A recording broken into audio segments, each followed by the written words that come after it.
আসসালামু আলাইকুম এভরিওয়ান, সবাই কেমন আছেন? আশা করছি অনেক অনেক ভালো আছেন। আর আমিও অনেক দিন পর একটি নতুন ব্লগ নিয়ে চলে এসেছি। আজকে আমি যাচ্ছি গাজীপুর কাপাসিয়ার ছোট একটি ভাত ভর্তার হোটেলে। বেসিক্যালি সবার মুখে মুখে এটার ব্যাপারে অনেক শোনা হয়েছে, সেই কারণেই ভাবলাম যে একটু ঘুরে দেখে আসি। তো এই সুন্দর ছোট্ট রাস্তাটি ধরে আমরা চলে গিয়েছি হোটেল নিরিবিলিতে। তবে এটা কোনো হাইওয়ে রোডের পাশে নয়, বেশ ভিতরে, এবং ছোট করে এই রেস্টুরেন্টটি। প্রচুর মানুষ এখানে প্রতিদিন আসে। আমরা মোটামুটি 2টা থেকে 2:30টার দিকে এসেছিলাম। তারপরেও শুনতে পাচ্ছিলাম যে অনেক ধরনের ভর্তা এখন অ্যাভেলেবেল নেই। এই হচ্ছে ওদের মেনু কার্ড। খুব সাধারণ ঘরোয়া পরিবেশে ওরা খাবার সার্ভ করে থাকে। এখানে বেশ কয়েক পদের ভর্তা, চালতার আচার, সালাদ, প্রথমে এগুলো আমাদেরকে সার্ভ করা হয়েছিল। আমরা যেহেতু মানুষ একটু বেশি ছিলাম, তাই 2 সেট ভর্তা নেই।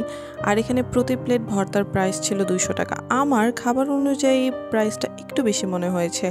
আর প্রতি পিস মাছের দাম হচ্ছে 200 টাকা। অর্থাৎ মাছ বা মাংস যাই নেন না কেন, সব কিছুই 200 টাকা। সাধারণত ভর্তা ভাত খেতে গেলে কি হয়, সবগুলো ভর্তা কিন্তু একই ধরনের টেস্ট হয় না।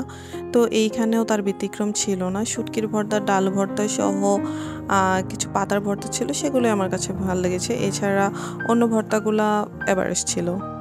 আর এই হচ্ছে কিচেনে এইভাবে স্টোর করা আছে, এখান থেকে ওরা ফুডগুলো নিয়ে গেস্টদেরকে সার্ভ করে থাকে।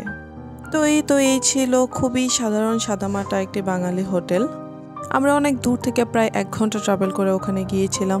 যাই হোক, ফ্যামিলির সাথে বেশ ভালোই টাইম স্পেন্ড করেছি, অনেক মজা করেছি, খাওয়া দাওয়া করেছি। এরপর খাওয়া দাওয়া শেষ করে এখান থেকে আমরা চলে যাই হাইওয়ের পাশে খুব সুন্দর গরুর দুধের চা বিক্রি হয়, সেখানে চা খাওয়ার জন্য। আনফর্চুনেটলি সেই ফুটেজগুলো আমার নেওয়া হয়নি। আর তারপর এই সুন্দর রাস্তাটি ধরেই সন্ধ্যা নামার সাথে সাথে চলে যাই নিজের ডেস্টিনেশনে। তো এই ছিল আজকে আমার মিনি ব্লগ। সবাই ভালো থাকবেন। আল্লাহ হাফেজ।